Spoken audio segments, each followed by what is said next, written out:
Buenas noches. Primero quiero agradecer a Anaí García por la invitación y a todas las entidades que han hecho posible el programa El Terruño, importante para la reflexión de la producción artística. Como saben, he titulado mi charla ¿Cómo hemos llegado hasta aquí? Una narrativa senestésica del ecosistema artístico tijuanense, que apela a cierta sensibilidad a la cual no estamos muy acostumbrados, pero que creo que es muy importante, o por lo menos como una invitación a pensar un poco este ecosistema desde otro lado. La senestesia es la capacidad para percibir nuestros órganos internos. Aunque se trata de una sensibilidad que nos permite percatarnos de nuestra existencia corporal, la mayor parte del tiempo es información que atendemos inconscientemente. Raras veces ponemos atención a cómo nos sentamos, cómo nos ponemos de pie o cómo caminamos. Hagamos un ejercicio. Reconozcan su pierna, dónde inicia y dónde termina, cuánto mide, cuál es su peso. Los músculos que la componen están contraídos o relajados. Pueden separarla de su pie y de su muslo o solamente pueden sentirla en relación a ellos. ¿Qué sintieron? Ahora traten de sentir su páncreas, su vesícula biliar, su intestino delgado. ¿Pueden identificar el inicio y el final de alguno de ellos? ¿Pueden percibir qué hacen? El estómago y el corazón son los órganos internos a los que estamos acostumbrados a poner atención.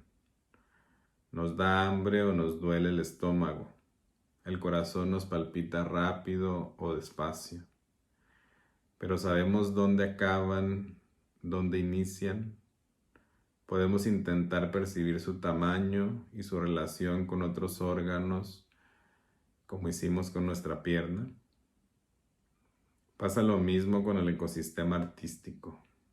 Identificamos algunos elementos más o menos de manera aislada, a los que podemos analizar, como hicimos con nuestra pierna, pero siempre entendiendo que su independencia es generalmente un asunto arbitrario para facilitar nuestro análisis.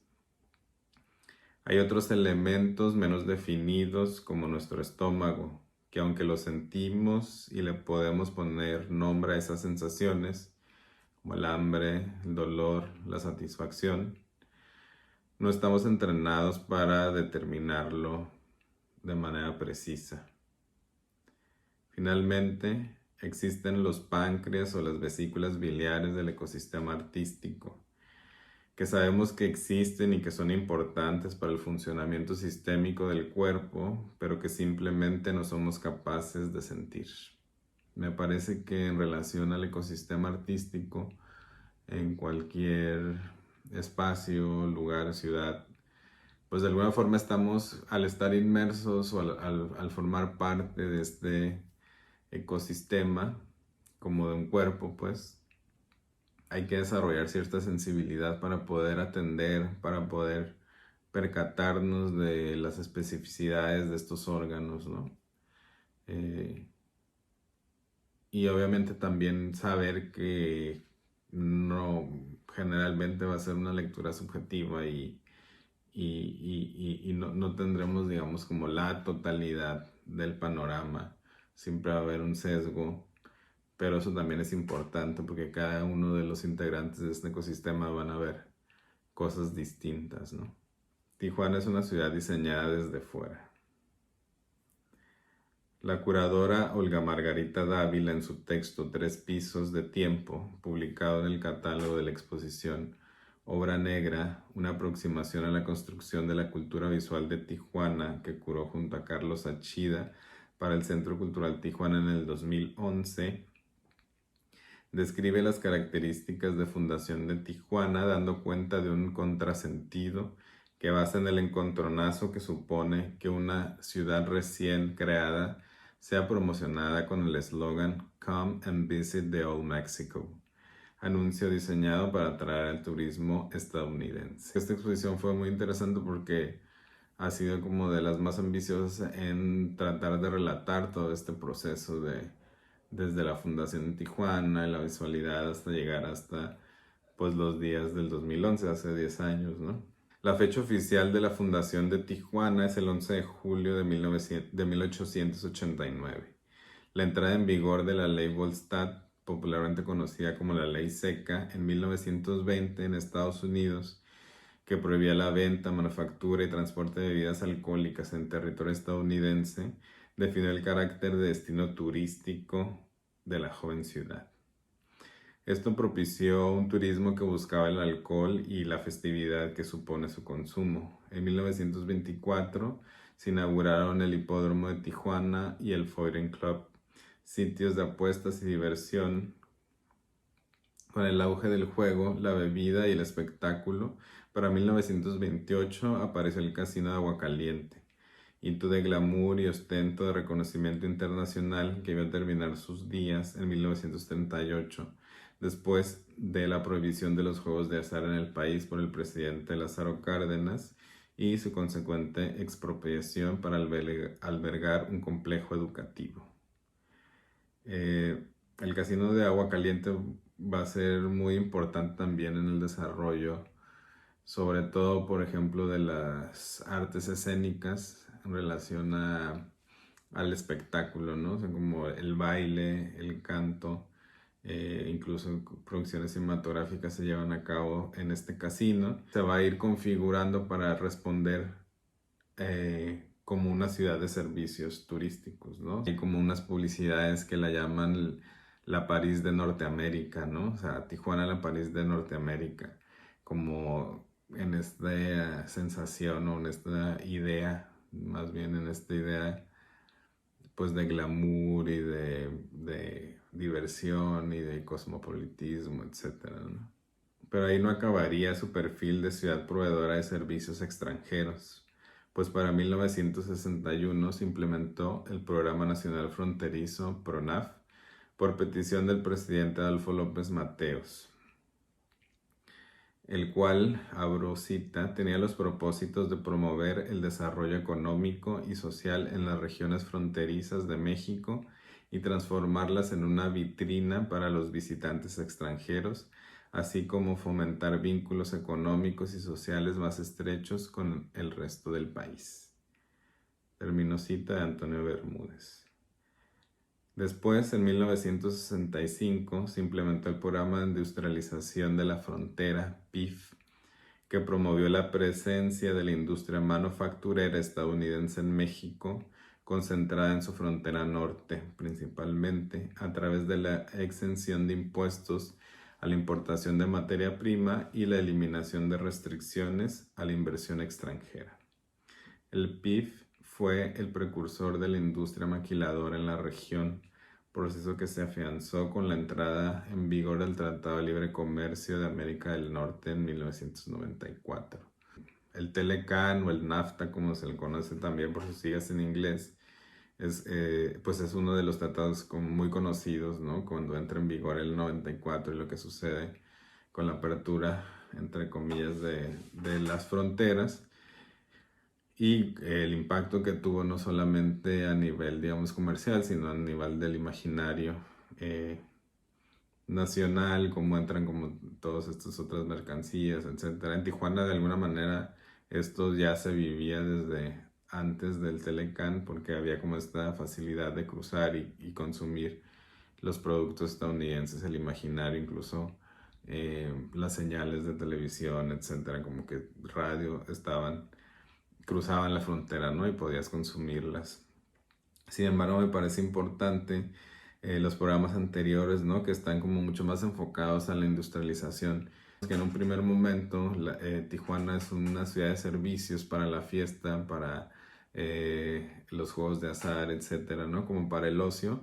Y después con estos programas que implementan muchos desde pues la presidencia vemos, ¿no? Y que intentan reforzar cualidades, ¿no? De la frontera, de las fronteras, están enfocadas a las dos fronteras. Sin embargo, la concentración de recursos de los programas es mucho más fuerte en la frontera norte, pensando precisamente es que es una vitrina, ¿no? Como dice en la cita, una vitrina para captar a turistas norteamericanos que pueden gastar su dinero ya sea en el ocio o en la inversión, ¿no? Directamente. Un plan de urbanización y de diseño arquitectónico que va a impactar mucho, no solo en el imaginario, sino también como en esta propuesta, por un lado, de ser una vitrina para inversión turística o de rama económica,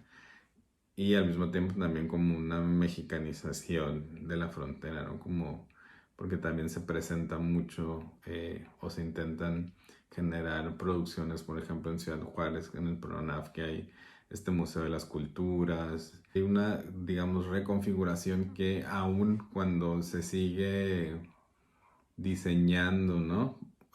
La ciudad de Tijuana para afuera, ¿no? Cambia de la bebida, el espectáculo y el juego de azar hacia la producción masiva, ¿no? Hacia la mexicanización de la frontera y también después, digamos, con el PIF y el Telecán, pues ya como el asentamiento de la producción de la maquiladora y la mano barata que eso significa, etcétera, ¿no? Sigue definiendo este carácter como de servicio para el que viene de afuera, ¿no? Que me parece que es como una situación importante que también va a permear en la producción artística. Aunque es predominante la visión de la configuración de Tijuana como ciudad para extranjeros, es importante mencionar algunos procesos organizativos en torno al arte y la cultura que sucedían, quizás sin tanta proyección, como la fundación de la primera asociación civil el 14 de agosto de 1921, el Benemérito Centro Mutualista de Zaragoza, que en 1925 abrió la primera biblioteca de la ciudad, y en 1944 el Teatro Zaragoza, también primero en su tipo. Asimismo, también en 1956 se funda la primera asociación formal de artistas plásticos que se llamaba el Círculo de Arte y Cultura, ¿no? Entonces, digamos, me interesa un poco rescatar esto que, digamos, a la par que se está produciendo, veamos, el Benemérito Centro Mutualista es del 21, digamos, que sucede a la par de estos otros complejos como el Foreign Club el Casino Agua Caliente coexisten, ¿no? Digamos, y de hecho esta asociación actualmente sigue activa, ¿no? Y tiene muchos programas o actividades destinadas a la cultura, entendidas de manera amplia, pero que sí que tienen un impacto, digamos, en los procesos de organización cultural en la ciudad. Es también tener como estas dos perspectivas, porque finalmente pues no son procesos, digamos, consecutivos o sea, mutuamente excluyentes, sino que van a estar ahí conviviendo, ¿no? Estos dos procesos, por un lado, como una ciudad siempre viendo o diseñada desde fuera, pero por otro lado también procesos de organización local, ¿no? De organización de los habitantes permanentes de Tijuana, que también van a requerir y van a promover estos espacios para la cultura, estos espacios para la lectura, por ejemplo, de la biblioteca, el teatro, como reclamando también un uso cultural, ¿no? De su ciudad o de los espacios, etc. Entre 1983 y 1986, la Casa de la Cultura de Tijuana se erigió como espacio de experimentación artística. Dirigida por el pintor Ángel Balrá, con la subdirección del periodista Marco Vinicio González y la coordinadora académica de la periodista y productora María Araña, así como con la estrecha colaboración con el artista Felipe Almada, la Casa de la Cultura se convirtió en un centro para la innovación y la creación artística, donde se daban cita artistas locales con visitantes e invitados de la Ciudad de México y de California. Algunos de ellos fueron Marcos Curtix y Guillermo Gómez Peña. Este último describe a la Casa de la Cultura en ese periodo como el más grande espacio alternativo de la frontera. Sin embargo, en 1986 la Casa de la Cultura cambió de directivos y el proyecto de experimentación e innovación artística fue desechado por la institución. Este caso es destacado, ¿no? Este caso de cómo una institución es apropiada de alguna forma por los artistas de esa época, que de hecho pues la gran mayoría sigue activo, ¿no? Pero que en esa época existe esta posibilidad de configurar la institución, la Casa de la Cultura, ¿no? Que depende del municipio y entonces propiciar que existieran todos estos intercambios, estas visitas. Específicamente, por ejemplo, yo que investigo el performance, es un hito del performance donde vienen como Guillermo Gómez Peña o Marcos Curtix, ¿no? Que son representantes del performance, por un lado mexicano, pero también en el caso de Gómez Peña, pues fronterizo, de californiano, etc. Pero me parece importante también cómo se va, digamos, configurando este, este ecosistema cultural o artístico de Tijuana, ¿no? Vemos como primero estas organizaciones independientes del Círculo de Arte y Cultura, ¿no? O sea, como que empiezan a generarse estas cosas y al mismo tiempo una apropiación de parte de este grupo de artistas del espacio de la Casa de la Cultura que, como vemos después, pues son... cambia de administración y pues el proyecto de experimentación ya no puede continuar ahí, pero veremos que continúa más adelante. Por otro lado, descrito como el primer espacio cultural independiente de Tijuana, el río Rita, según un texto inédito de Armando García Orso, socio fundador, inició sus actividades culturales en 1985. Inicialmente fue un espacio de venta de artesanía, restaurante y barra, que se convirtió en referente cultural de la ciudad a nivel internacional. En 1987 se constituyó como asociación civil la Asociación Cultural Río Rita, una de las primeras asociaciones civiles enfocadas a la cultura en el estado. El equipo estaba constituido por Armando García Orso, quien heredó la empresa de su padre en 1983, Leonardo Saravia, Humberto Félix Berumen, Carlos Saravia, Manolo Escutia, Maricruz Espinosa, Ana Mezquita y Romel Rosas. En el espacio fueron promovidas las artes plásticas, visuales, escénicas y musicales, con conciertos, exposiciones, programas de radio, cineclubs, etc. El Río Rita va a ser muy famoso sobre todo por sus conciertos, ¿no? Porque vienen bandas internacionales a tocar en este espacio, ¿no? Y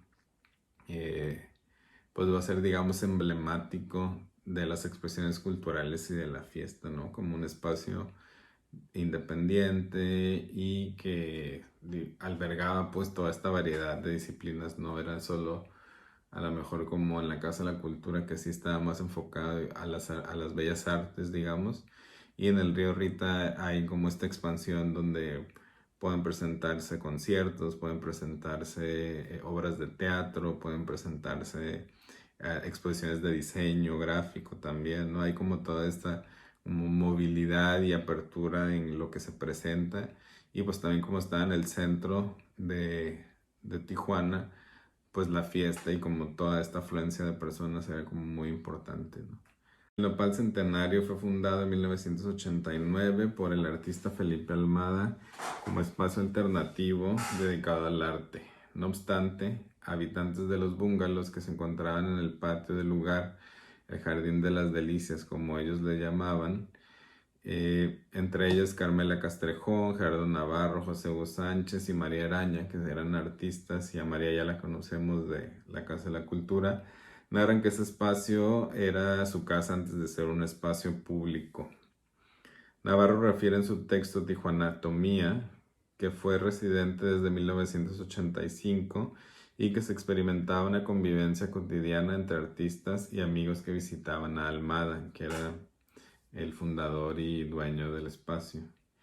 Algunas hipótesis sobre su apertura son precisamente el desalojo del proyecto de experimentación albergado en la Casa de la Cultura, Digamos que en entrevista con estos artistas narran que de alguna forma eran los mismos que asistían a la Casa de la Cultura y hacían performance y convivían con estos artistas visitantes, etcétera. Entonces al terminar la administración y al ya no tener un espacio donde generar esa convivencia, esa experimentación, decide Felipe Almada abrir una bodega que estaba contigua a los bungalows donde vivían los artistas, y entonces pues poco a poco irlo acondicionando para generar un foro de presentaciones, y ahí se dieron muchas presentaciones, conciertos, performances, etcétera, ¿no? Fue como un espacio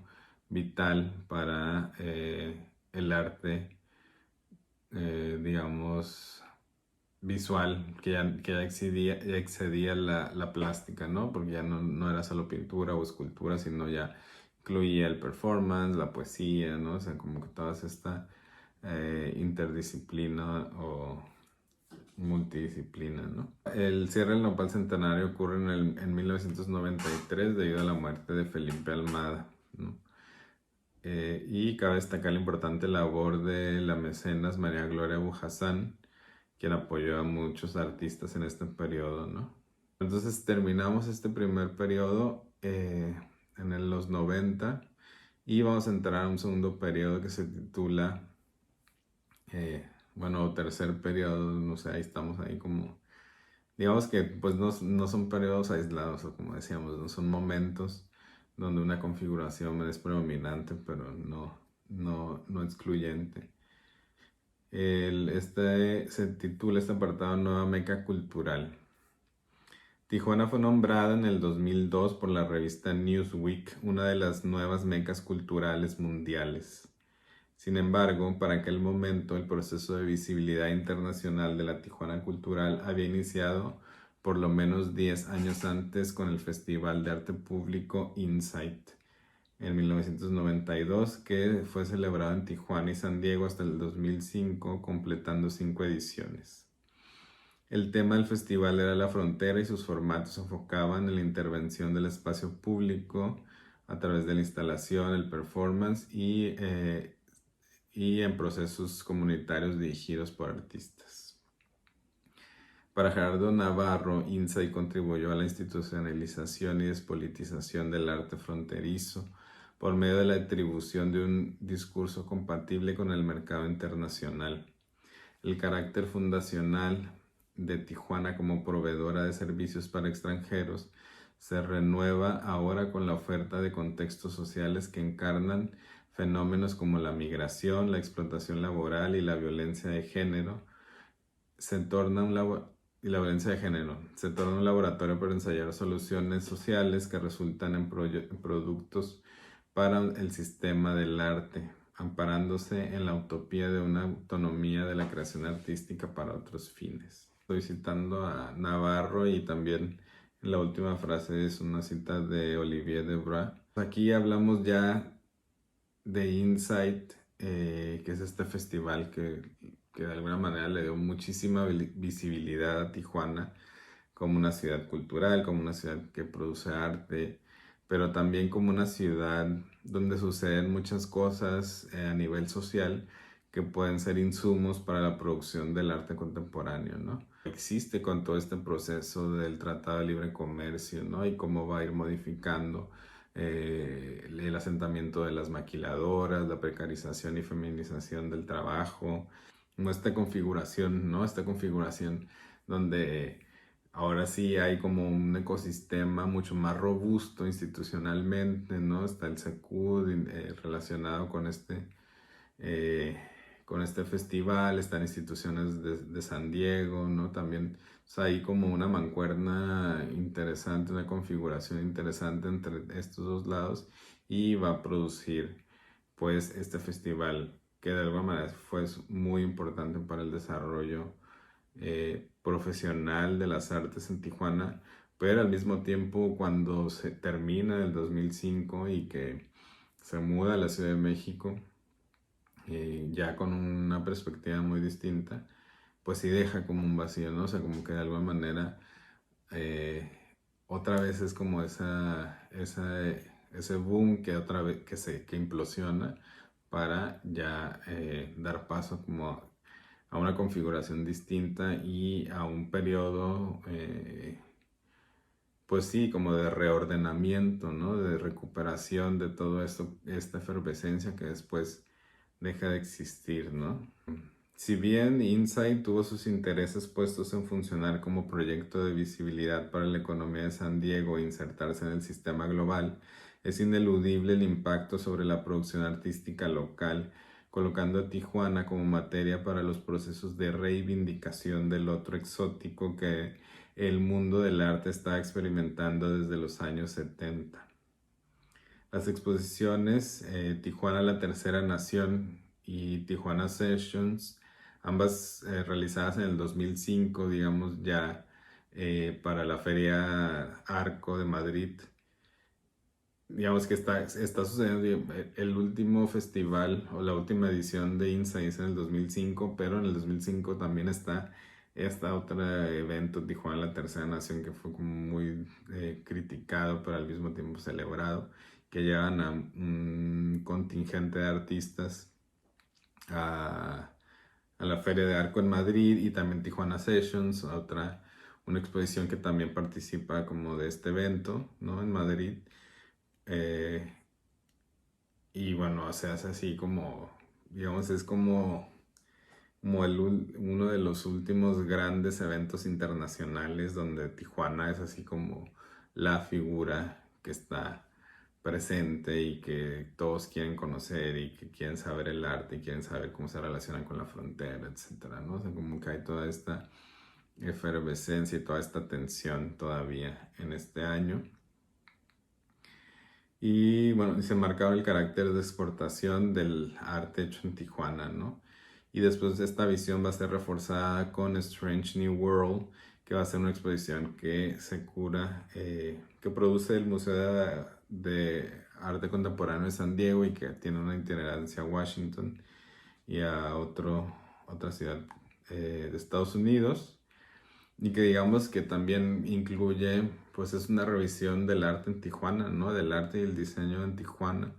Y que va a ser de las últimas que explícitamente están investigando arte producido en Tijuana y que aborda el tema de la frontera, ¿no? O sea, como que aquí el tema de la frontera es el que va a ser el importante, el que la gente quiere ver, el que se quieren llevar a otros países, el que quieren los curadores revisar, etcétera, ¿no? Entonces, hay una exigencia del sistema global del arte, una exigencia de obra que trate sobre las problemáticas de la frontera, ¿no? De nuevo, ¿no? O sea, como esta recurrencia de estar sirviendo hacia afuera, de producir hacia afuera, de estar atento a lo que está pasando o a las necesidades del, bueno, en este caso del curador extranjero, de la institución extranjera, pero antes de la maquila, pero antes de el turista, ¿no? Que venía a los casinos, etcétera. Entonces, vemos esta recurrencia hacia el exterior, me parece que es una constante en el ecosistema tijuanense, ¿no? Si bien Inside fue lo más visible, ¿no? Digamos, en estos periodos como que acaparó mucho la atención mediática internacional, existían otros espacios y galerías que van a funcionar a la par en este periodo, ¿no? O sea, como pues galerías como la Galería Carmen Cuenca, la Galería de Arte Nina Moreno, el lugar de Nopal, que va a ser como una continuación del Nopal Centenario, ¿no? Pero ya como que diferente, pero es en el mismo espacio. La Galería Sin Título, que es una galería también en el centro de Tijuana. eh, la Galería H&H, la Estación Tijuana, Antena Projects, Luis Velázquez, Name, y el de los más recientes, que es un proyecto como educativo de operador de arte, ¿no? Pero existen todas estas otras iniciativas, ¿no? Que están sucediendo al mismo tiempo que Insight, ¿no? O en los años, digamos, a lo mejor, o sea, varios de estos son de los 90 o atraviesan el periodo 90 a 2000, ¿no? O principios de los 2000 a finales de la década del 2010, ¿no? Entonces, de alguna manera, sí existen procesos locales, como veíamos también, ¿no? En la primera parte, sí, estaban los casinos, estaba todo, pero también estaban los mutualistas y estaba la organización de arte y cultura, ¿no? El círculo de arte y cultura, ¿no? Aquí también existen como estos otros agentes aislados quizá o que cada uno está produciendo o exhibiendo desde su trinchera y que obviamente el monstruo de Insight va de alguna manera a acaparar toda la atención, pero pues sucede, ¿no? O sea, como que sucede todo al mismo tiempo. Eso también me interesa porque como no es necesariamente solo una cosa, ¿no? O sea, no es que quizá la predominancia en la configuración del ecosistema artístico de Tijuana en torno a producir hacia afuera, pues sea evidente, pero al mismo tiempo existen otros procesos internos que también están reflexionando sobre propios procesos de producción, exhibición y profesionalización desde lo local, para lo local, etcétera, ¿no? O sea, como que no, uno no excluye el otro, ¿no? Y bueno, vamos platicando un poco más sobre esto, ¿no?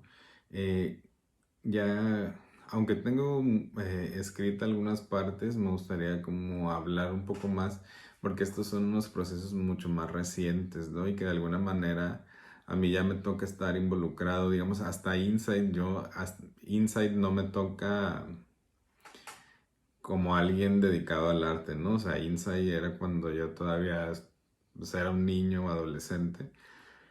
Entonces mi relación con él es como mucho más documental, ¿no?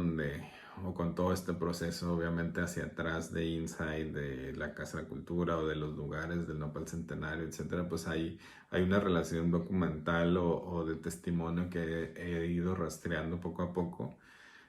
Pero ya a partir del 2009 existe un, bueno, digamos, existe un proceso de violencia, ¿no? En el 2008 muy fuerte en Tijuana, que de hecho me parece que La Laguna también tuvo como un proceso similar, no sé si en los mismos años, pero sí entiendo que fue como a raíz como de este proceso de guerra contra el narco que se emprendió con la administración de Calderón y que fue afectando en diferentes tiempos y de diferentes intensidades a varios estados de la República. En Tijuana fue como el 2008 como digamos el punto más álgido de violencia y que afectó de manera significativa al centro de Tijuana en relación al comercio, ¿no? De nuevo, o sea, como el centro de Tijuana está como muy configurado en relación al comercio turístico, ¿no? O sea, como los restaurantes, la vida nocturna, las artesanías o los curios. Pues que básicamente el centro vivía, ¿no? Comercialmente del turismo norteamericano. Y con toda esta violencia, pues el turista ya no quiere cruzar a México porque tiene miedo de que le vaya a pasar algo, etcétera. Entonces hay un cierre importante de comercios y para el 2009 va a haber una reactivación del centro. Hay varias otras circunstancias, ¿no? Por ejemplo, también sucede una especie de ruptura con la institución del SECUT, del Centro Cultural Tijuana, porque hay una designación de Virgilio Muñoz como director, de la cual la comunidad artística no está de acuerdo y se pronuncia, se firman cartas, se hacen incluso organizaciones de protesta, se hacen algunos publicados, o sea, un periódico, hay un blog, o sea, hay todo un movimiento, digamos, que se organiza para protestar y pedir la destitución de Muñoz. Finalmente no se logra, no hay tal destitución y la comunidad artística decide, o gran parte de la comunidad artística decide ya no participar con el Secut, ¿no? Es decir, ya no visitarlo, ya no participar en proyectos, etcétera, ¿no? Hay como esta separación. La ola de violencia que dejó espacios en el centro como abandonados o semiabandonados, la ruptura con el espacio institucional, entender que a lo mejor esos fueron factores, no sé si del todo hayan definido de manera específica, pero seguramente como que en todas estas piezas se fue configurando, ¿no? Para que se diera esta reactivación, una reactivación del centro en el 2009. Existen en Tijuana, en la calle, en la Avenida Revolución, que es digamos como la avenida más turística o concurrida, donde tradicionalmente han estado pues, los restaurantes, los bares, etcétera, que ahora ya se ha gentrificado un poco más y ya está como distinta, pero sigue siendo como muy viva y muy comercial, pues. Existían unos pasajes de curios o artesanías, ¿no? Donde se vendían pues objetos para souvenirs, digamos, para los visitantes extranjeros. Y pues a partir de todo esto, ya totalmente abandonado estos espacios, pasajes. Y en el 2009 Max Mejía, que fue un activista por la comunidad LGBT, plus, Max Mejía va a generar esta iniciativa en el 2009 en un pasaje que se llama Pasaje Rodríguez, donde pues de alguna manera rescata este pasaje que eran pues varios 30, 40 locales en un mismo pasaje y empieza a solicitar el espacio para que sean rentados por artistas, poetas, escritores, actores, etcétera, por precios módicos para que tengan ahí sus estudios o sí, sus estudios o sus foros de ensayos, etcétera. Y poco a poco como que va cambiando el perfil y se van haciendo también espacios de exhibición de arte, ¿no? Galerías, etcétera. Y también se abre en Max Mejía también promueve la apertura del pasaje Gómez y de la Plaza Revolución o pasaje Revolución también en el 2012 con estos mismos perfiles, ¿no? O sea, como de espacios culturales, etcétera. Sin embargo, va a ser un proceso muy rápido, ¿no? O sea, esto fue en el 2009 y en 2, 3 años ya habían sido transformados, ¿no? Se empieza a gentrificar el espacio y las rentas suben, los artistas se van y ahorita la gran mayoría ahora mismo la gran mayoría son comercios, ¿no?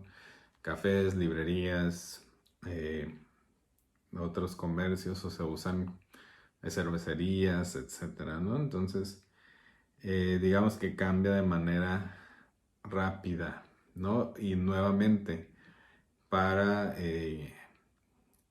no tanto desde afuera, es decir, sí, el turismo ha regresado, pero también el consumo de locales es importante, digamos, ¿no? Entonces hay como esta mezcla entre lo que se produce, eh, digamos, entre público local y público extranjero.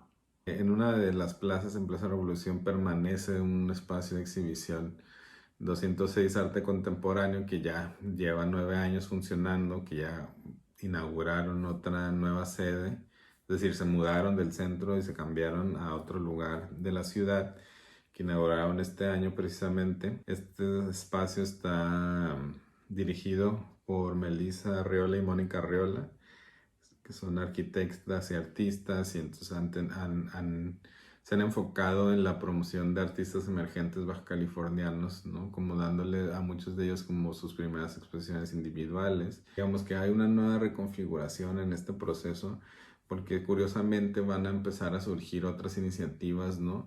No solamente de espacios expositivos, sino de espacios educativos o de profesionalización, ¿no? Como Relaciones Inesperadas, que va a ser como mucho más enfocado a programas de profesionalización en la producción artística, aunque después va a tener un espacio de exhibición por algún tiempo, pero digamos que su fuerte era la asesoría o las charlas reflexivas o un programa de producción, ¿no? O sea, como educativo, pues.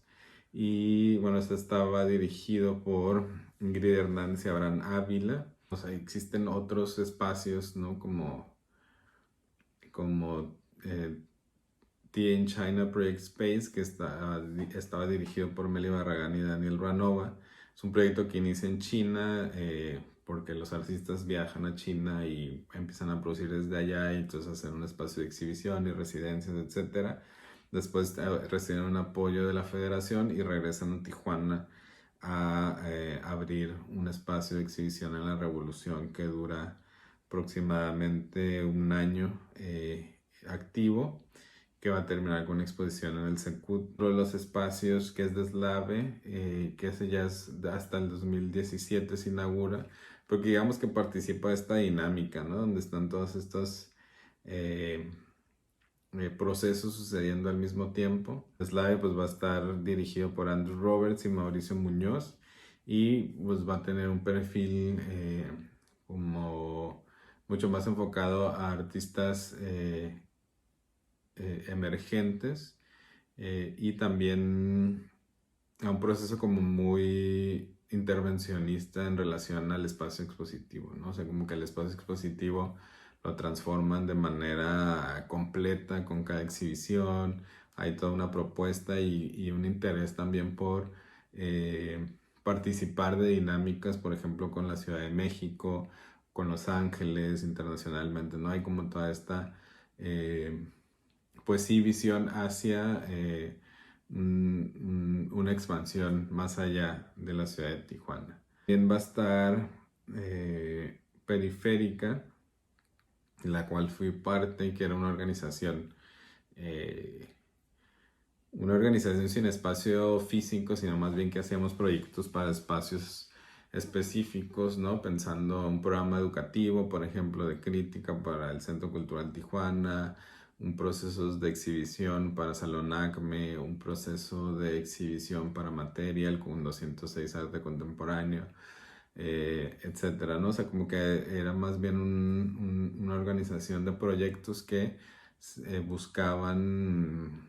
las coproducciones o los partners que pudieran funcionar para que los proyectos se implementaran, ¿no? Mucho más enfocado a la profesionalización. Está toda esta configuración que va a ser como la más reciente hasta la pandemia, ¿no? Bueno, hasta la pandemia y no, porque finalmente Periférica existía en el 2019, antes de la pandemia. Relaciones Inesperadas también ha cesado un poco sus actividades. Deslave también se dejó el espacio que tenía. 206 también se muda, ¿no? Entonces hay como también otra vez una configuración que sucede poco antes de la pandemia y que la pandemia digamos que va a agudizar esta como transformación radical del ecosistema que ciertamente va a terminar en un proceso hasta cierto punto de desmantelamiento, ¿no? O sea, digamos, esto ya son reflexiones en tiempo real, digamos. No es algo que tenga escrito, pero que de alguna manera hemos platicado entre otros profesionales de la cultura de acá, del arte, detenerse, etcétera, pero también una reconfiguración, ¿no? Acaba de surgir un espacio, ¿no? Sala de espera, que lo lleva Luis Alonso Sánchez, Italia. Se me escapa su apellido de Italia, pero bueno, ellos dos lo están llevando y que es como también es un espacio pandémico porque surge en la pandemia, pero que ya está haciendo exhibiciones, ¿no? Y están como reactivando tres espacios. El 206 Arte Contemporáneo también acaba de inaugurar una exposición. No, digamos que hay otra vez como este resurgimiento, este tanteo para ver cómo está sucediendo, cómo vamos avanzando. Y bueno, para recapitular e ir cerrando un poco, me gustaría poner atención a ciertas líneas o ciertos puntos, ¿no? Que me parecen importantes en relación a este recorrido que hemos realizado sobre el ecosistema artístico tijuanense. Digamos, no es no es un recorrido exhaustivo donde veamos punto a punto toda la historia de este proceso. Sin embargo, lo que sí me interesaba era presentar como estos momentos, ¿no? Y estos procesos que van a coexistir, ¿no? Por un lado, como todo este asunto de la configuración de Tijuana como una ciudad diseñada desde afuera, ¿no? Como dice Olga Margarita Dávila en su texto, ¿no?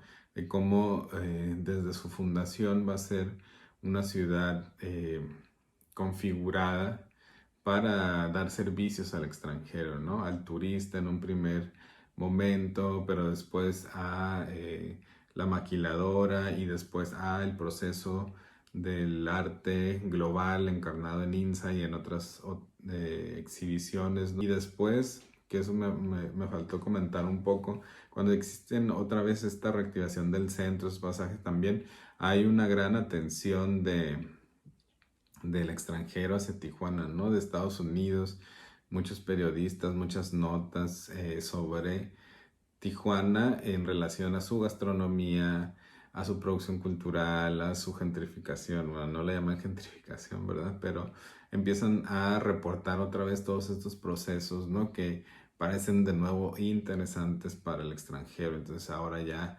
de nuevo empiezan a aparecer como un destino turístico importante, como un renacimiento, ¿no? De hecho utilizan palabras como renacimiento, reactivación, no sé, como todas estas nuevas Tijuana está otra vez eh, mm, proponiendo no solamente procesos artísticos, digamos, u oferta artística, sino también comida, también bebida, también todo este como kit del ocio. Van a empezar a querer como conocer qué está sucediendo, los curadores vienen, ¿no? O sea, como que también toda esta visibilidad eh, que de alguna manera también se va a estar muy relacionada con la Ciudad de México, ¿no? Hay todos estos proyectos de los que les hablaba, ¿no? Como Deslave, 206, Teen China, ¿no? O sea, como periférica, todo de alguna manera en este momento como de configuración prepandemia existe una relación importante con la Ciudad de México, por ejemplo, ¿no? En cuanto a becas, en cuanto a procesos de exhibición, participación en feria, invitaciones, etcétera, ¿no? Apariciones en los medios, ¿no? En las revistas de las menciones de artistas, de espacios, ¿no? O sea, como que hay otra vez esta atención a qué está sucediendo en Tijuana como un lugar muy activo en cuanto al arte. Me interesaba ver como todos estos procesos internos, ¿no? Como desde el inicio que también hay organizaciones que están viendo por la reflexión y como por el impacto local y no solamente hacia afuera, ¿no? Y también estos procesos a la par de Insight, ¿no? Como estas galerías pequeñas, estas iniciativas que también suceden o experimentales y ya después también como toda esta independencia que va a surgir en los últimos años y que va a ir cambiando con la pandemia. Me interesaba también que otro de los puntos focales de la presentación era precisamente también esta temática recurrente de la frontera, ¿no? Como en Tijuana obviamente es un tema ineludible, ¿no? Porque nos atraviesa como personas que habitamos la frontera, pero también como un tema que es recurrentemente trendy, ¿no? Es decir, vuelve y vuelve y vuelve dependiendo de la situación política y mediática, ¿no? Pero vemos que regresa y que de alguna manera es uno de los distintivos de la ciudad y entonces también de la producción artística. Les dejo esta reflexión en torno a, por ejemplo, qué define o qué podría definir a la laguna en términos temáticos, en términos de configuración temática, digamos, o de condiciones que han sido importantes para reflexionar la producción artística, ¿no? qué procesos, ¿no? Cómo se configura el ecosistema. O sea, están respondiendo a lógicas internas, están respondiendo a lógicas externas, globales, locales, regionales, ¿no? Y también eh, qué posibilidades hay en relación a la organización local, pero también a su visibilidad nacional e internacional, ¿no? Podemos reflexionar sobre su propio territorio y cómo pudieran leerlo, ¿no? Desde su participación en este ecosistema. Qué temáticas, ¿no? Por ejemplo, como la industria también, no sé, la violencia, ¿no? Creo que de alguna manera, aunque pues no son ciudades iguales, ¿no? Tijuana y Torreón en este caso, pero la laguna en general como región, es decir, van a ser, o sea, creo que también, o sea, como que sí comparten cierta norteñidad que va a definir ciertos procesos, quizá compartidos, aunque no idénticos, ¿no? Espero que les haya ayudado a reflexionar o que les haya dejado algunas preguntas en torno a su propio ecosistema artístico, ¿no? Eh, a partir de esta lectura senestésica del ecosistema artístico tijuanense. Gracias, espero lo hayan disfrutado y que sea un motivo para generar preguntas, generar reflexión, debates y propuestas. Gracias, buenas noches.